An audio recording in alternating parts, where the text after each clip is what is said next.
Oi, pessoal, tudo bem? Eu sou Fernanda Pantaleão, professora de Direito Administrativo na Unipac de Uberlândia.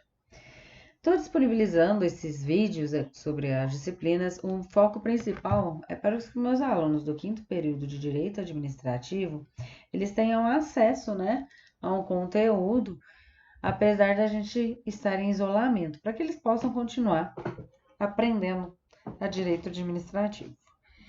E também para todos aqueles que tenham interesse em assistir alguma coisa, ter mais algum aprendizado em direito administrativo, fique à vontade para assistir e compartilhar esse vídeo. Bem, nós vamos começar a aula de hoje com questões sobre matérias que eu já falei anteriormente e depois nós vamos tratar da matéria de hoje propriamente dita, ok? Então vamos começar aqui. Com base nas disposições da Lei 8.429, julgue o item a seguir. A ação de improbidade que vise ressarcir integralmente o patrimônio público da lesão ocorrida poderá importar na indisponibilidade dos bens do servidor que praticou o ato de forma dolosa. No entanto, caso o ato tenha sido praticado de forma culposa, o servidor não poderá responder patrimonialmente, uma vez que estará no caso, na verdade, configurada a culpa em eligendo da administração pública a contratante. Bom, em primeiro lugar, o que é bom situar aqui em relação a esse vídeo? A gente vai estar tratando aqui da responsabilidade do agente público.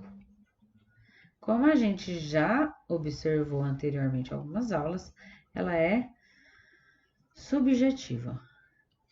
E sendo subjetiva, ela pode ser tanto na forma dolosa quanto na forma culposa.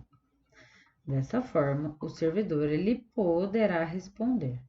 E o que é esse culpa em eligendo? Culpa em eligendo é quando a administração pública ela é responsável por ter escolhido mal o seu servidor público, certo?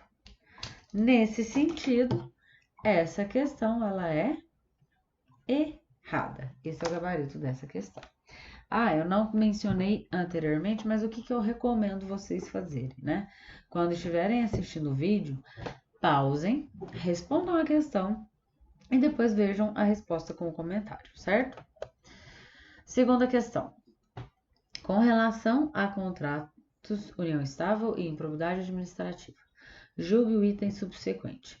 O herdeiro de deputado distrital que tenha no exercício do mandato ocasionado lesão ao patrimônio público e enriquecido ilicitamente está sujeito às combinações da lei de improbidade administrativa, mas somente até o valor da herança recebida. Aqui a gente vai fazer duas combinações do artigo 2º, combinado com o artigo 8º, certo? Essa combinação, o artigo 2º vai falar dos agentes públicos, sendo que os agentes públicos, eles também são aqueles que possuem mandato. No artigo 8º vai falar sobre o sucessor. Nós temos aqui o deputado que tem mandato e o herdeiro que é o sucessor. E nesse artigo ele fala que é até o limite do valor da herança. Então essa resposta ela está correta. Vamos para a próxima. Com base nas disposições da Lei 8.429 de 1992 e nos preceitos de ética moral e cidadania, julgue o item a seguir. Em razão de caráter meramente exemplificativo do rol de condutas que caracterizam os atos de improbidade administrativa, poderá ser cometido ato de improbidade, ainda que a infração praticada pelo agente público não esteja descrita na lei de improbidade administrativa. Bem, essa questão aqui, a gente vai observar as questões, se o rol, na verdade, né? Qual que é a forma do rol? O rol da lei de improbidade, ele é realmente exemplificativo, de forma que o que não está descrito na lei, mas de alguma forma caracterize, pode gerar uma infração de improbidade. Correta. Próxima questão. A Lei 8.429 dispõe sobre as sanções aplicáveis aos agentes públicos nos casos de enriquecimento ilícito no exercício do mandato, cargo, emprego ou função da administração pública direta, indireta ou fundacional e da outras providências. Quanto às normas estipuladas pela Lei nº 8.429 e suas alterações, julgue o item. Para que seja instaurada investigação destinada a apurar a prática de ato de improbidade, deve haver representação específica assinada por autoridade administrativa competente, que ocupe cargo de igual ou maior hierarquia que o acusado. Deve haver representação específica. Essa questão sobre esse conteúdo está no último vídeo que eu postei aqui, certo? Então, aqui, ó. Qual que é a resposta? Artigo 14 vai falar que qualquer pessoa pode realizar, pode fazer, pode representar. Nesse sentido, questão errada. Ok? Coloquei uma questão de alternativa aqui para a gente acompanhar. Acerca do procedimento administrativo e do processo judicial, assinale a alternativa aqui, então, a incorreta. E aí eu quero ver qual que é a resposta dessas questões, certo? Para isso, a gente vai comentar cada alternativa, procurando a incorreta, hein? A. Qualquer pessoa poderá representar a autoridade administrativa competente para que seja instaurada investigação destinada a apurar a prática de ato de improbidade. Corretíssima, verdadeira. Tá lá, a gente acabou de falar disso, artigo 14. Havendo a possibilidade de solução consensual, poderão as partes requerer ao juiz a interrupção do prazo para a contestação, por no mínimo, por prazo, né, na verdade, não superior a 30 dias. Primeiro lugar aqui, vamos relembrar o que eu falei na aula anterior, né? Lei 13.964 de 2019. Ela trouxe uma novidade, a possibilidade de solução consensual.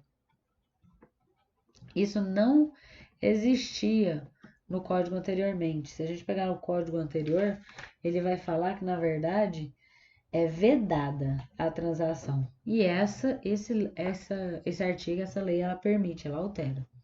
Nesse sentido, o que mais que ela alterou? Como possibilitou a solução, ela colocou que o prazo, na verdade, são de 90 dias. Então, a alternativa que responde a questão é a letra B. Mas vamos ver as outras.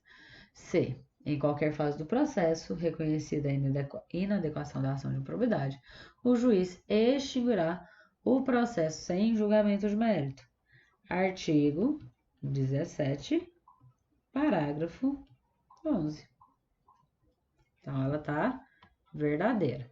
Voltando aqui, essa questão está falsa. Letra C está verdadeira. D. A ação principal, que terá o rito ordinário, será proposta pelo Ministério Público ou pela pessoa jurídica interessada, dentro de 30 dias da efetivação da medida cautelar. Correta. Artigo 17, que ela vai ter o rito ordinário. Ok? Muito bem, como vimos, a resposta da questão é a letra B. Só para terminar, mais algumas questões aqui. Com base na lei, julgue o item. Os agentes políticos não são sujeitos ativos passíveis de cometimento de ato de improbidade. essa questão ela está errada. Eles são sujeitos passíveis disso sim, certo? O que acontece? A única pessoa que ela não terá, ela não será responsabilizada nesse sentido, será o presidente da República, ok? Porque o presidente da República, ele será julgado por um regime único que será pelo Congresso. E aí, nesse sentido, nós não podemos falar que todos os agentes públicos terão essa possibilidade, né? Quando a gente lê tanto a Constituição ou a própria lei de improbidade administrativa, a gente percebe que apenas que os agentes políticos, tanto que quando fala de questões de responsabilização, né, eles vão responder por improbidade, conforme ele está lá no artigo 2º da lei de improbidade administrativa, ok? E aí, no caso, quando a gente pega o artigo 86, salvo engano, vou até confirmar, 86 da Constituição Federal, aí sim o presidente será responsabilizado por crime de responsabilidade, né? Então, só o presidente da República que ele não se adequa a essa situação. Todos os outros agentes políticos, eles possuem o duplo regime sancionatório, ok? Agora vamos começar a matéria propriamente dita, né? A gente vai voltar então lá para a Lei 8.429. Espero que vocês estejam todos com a lei aberta, apesar de eu vou apresentar algumas questões dela aqui. E a gente vai começar a ver o que são os atos de improbidade. O primeiro ato de improbidade, como aqui descrito, vai estar lá no artigo 9º, que ele vai tratar de atos que importam em enriquecimento ilícito. Em primeiro lugar, aqui vai falar que o elemento subjetivo necessário é o dolo. Por quê? Quando a gente lê o artigo 9º, ele fala assim: constitui, aqui ó, esse aqui é o próprio artigo 9º, ok? Constitui ato de improbidade administrativa, importando enriquecimento ilícito ao ferir qualquer tipo de vantagem patrimonial indevida em razão de exercício, cargo, mandato, função, emprego ou atividade nas entidades mencionadas no artigo 1º desta lei. Percebe-se, por que eu falei que o elemento aqui, vamos voltar pro slide anterior, por que eu falo que o elemento subjetivo aqui necessário é o dolo? Vocês perceberam que no artigo não se fala nada, não se menciona a culpa. Tá errado. Não menciona culpa. Por não mencionar culpa, eu não posso falar que a culpa ela gera um enriquecimento ilícito. O que vai gerar um enriquecimento ilícito, então, vai ser o dolo. E aí eu venho aqui, como a gente já viu, lembrando que os atos que devem beneficiar o próprio agente. Então, importa enriquecimento ilícito ao ferir qualquer tipo de vantagem em razão do exercício. A pessoa tem que ser um agente público e ele mesmo vai se enriquecer ilicitamente. Quais são todos os atos? São todos esses que são descritos aqui do inciso 1 até o inciso 2. Receber para si ou para outro dinheiro, bem móvel ou imóvel, ou qualquer outra vantagem econômica, receber vantagem econômica, direta ou indireta, a título de comissão, percentagem, gratificação ou presente de quem tem interesse, direto ou indireto, ou possa ser atingido ou amparado por ação ou omissão decorrente das atribuições do agente público. Perceber vantagem econômica, direta ou indireta, para facilitar a aquisição, permuta ou locação de bem móvel ou imóvel, a contratação de serviços da entidade, referidos no artigo 1º. Nós temos o artigo 3º, que também vai falar sobre perceber vantagem no sentido de facilitar aqui a alienação. Os artigos estão aqui, a lei, se você jogar no Planalto, você achará, tem no Vadimeco, a depender da página por causa da editora, né? Utilizar em obra ou serviço particular veículos. Veja, eu vou pegar o veículo da seu trabalho para um órgão público para realizar uma obra ou um serviço particular, né? Isso é uma forma de enriquecimento ilícito, no caso, porque eu não estou utilizando do meu carro, eu não vou despender dinheiro, não vou despender valores com aquele veículo ou máquina, ou também equipamento, né?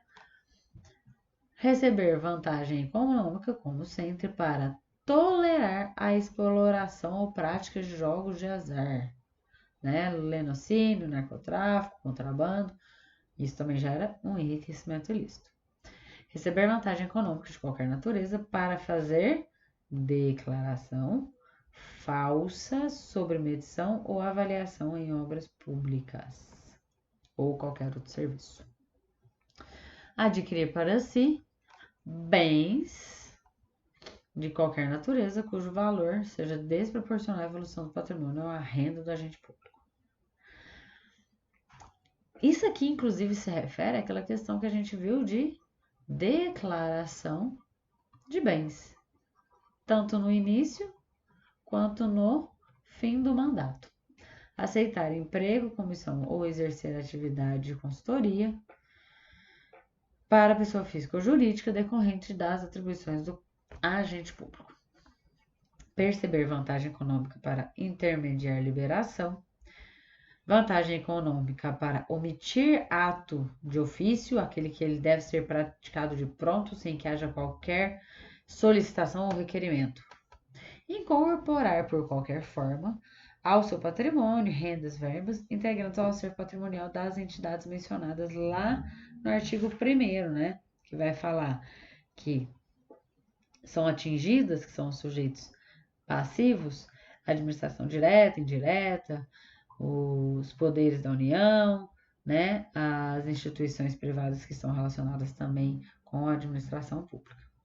Usar em proveito próprio bens e rendas, verbas, do acervo patrimonial dessas instituições. Ou seja, o artigo 9º, do inciso 1 até o inciso 12, ele vai tratar de ato de improbidade administrativa que importa em enriquecimento que vai importar em enriquecimento ilícito. E esse enriquecimento ilícito, nós veremos posteriormente, ser, consequencialmente, receber sanções do agente público que assim o incorrer. Lembrando que aqui eu falo, voltando, do próprio agente. Por que eu estou lembrando que é do próprio agente? Porque os atos de improbidade, eles podem ser exercidos por agente ou por particular que esteja associado com o agente. Então, esses atos de enriquecimento vai beneficiar o próprio agente, certo? Era só isso por hoje. Espero que tenham gostado. Até a próxima aula.